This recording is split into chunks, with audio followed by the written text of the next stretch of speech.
yung pananahimik. At saka talaga ako, ito, dun sa impeachment, ngayon lang ako nakakita sa kaysaysayan ng Kongreso na nagkaroon ng impeachment in one day.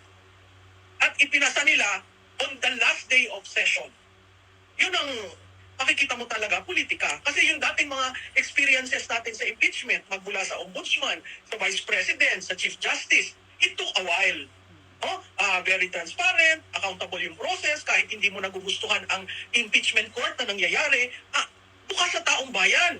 Pero mo itong ginawa ng House, nagpas sila ng articles of impeachment na walang nakakakita. Bakit ko nasabi yan? Yung tatlong final, impeach the three articles of impeachment filed by and endorsed by members of Congress, in-archive nila. So ang binasa nila ngayon is an articles of impeachment na walang nakakaalam kung anong complaint na nandun.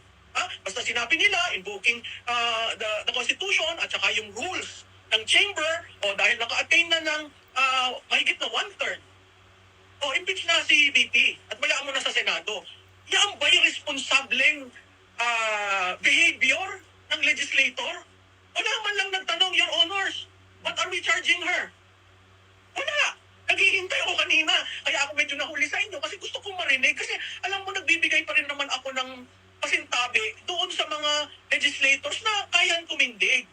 Unfortunately, ako'y nalulungkot. Wala man lang isang nagtanong, Your Honors, what are the articles of impeachment? Ibig mong sabihin, nagpirmahan lang sila. At kanina umaga na natanggap na buo yung 215, Anong nangyari kaninang umaga when the speaker called for a caucus? Diba? Yun ang alarming.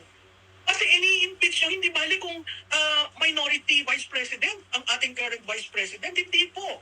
Hindi rin po siya by plurality. Okay? By more than a majority.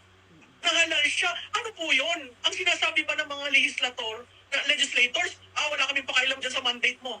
Basta i-impeach ka namin. So ang taong bayan ho nagtatanong, ilan lang namang oras bago nagkaroon ng decision, no?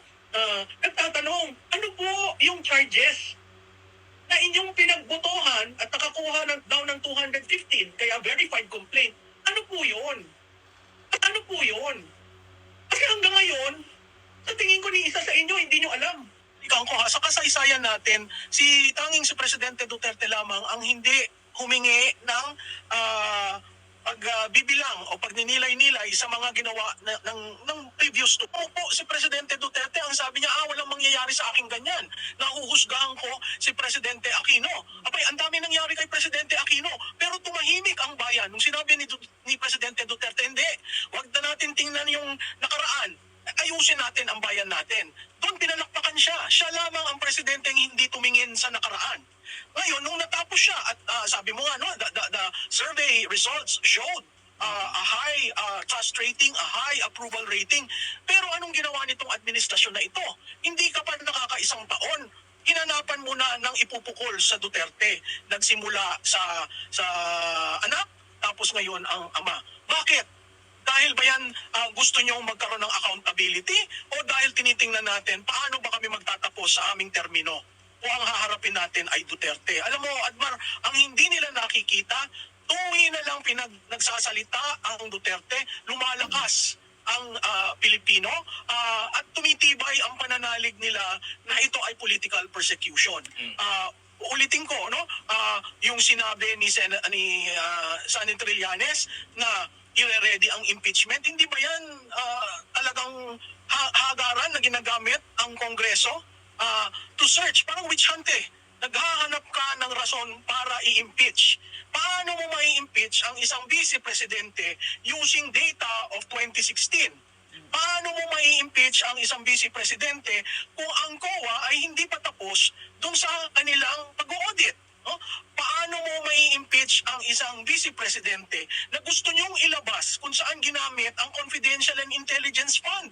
Hindi ba yung pangalan na lang itself, confidential ang intelligence, at ang humihingi dating kalaban ng Estado? Tama ba yan? Hindi ba yan borders in national security issues? At gusto ninyo, itong administrasyon na ito, na isawalat lahat yan dahil gusto nyong lumpuhin o ibagsak ang Duterte.